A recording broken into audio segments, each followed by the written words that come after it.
Hi guys, tingnan nyo oh. Ito binili ko sa Tiger.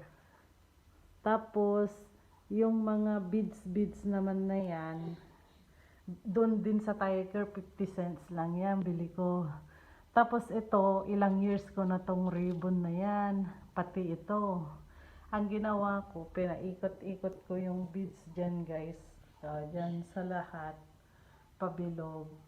Tapos nilagay-lagay ko lang yung mga yan, oh.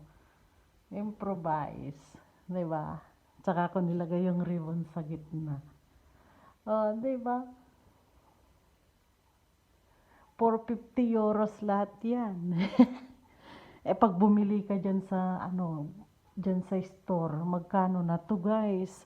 19, 8, yung maliliit 850, tapos yung ganito mga 20, 18 pataas, 18 euros pataas ganyan. O diba, maganda naman. Lalagay ko mamaya dyan sa may pintuan namin. Meron na rin kaming display dyan sa labas. Wait lang, pakita ko sa inyo.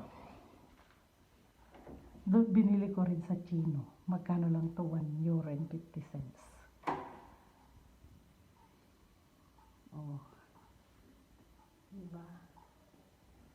Tapos ito, lalagay ko mamaya dyan sa baba niya. Para may design. Oh, di ba? Ayos ba, guys? Ayan na, guys, yung ko, oh. Di ba? May dekorasyon na ginawa ko.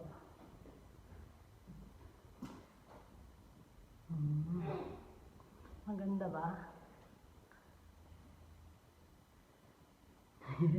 Improvise.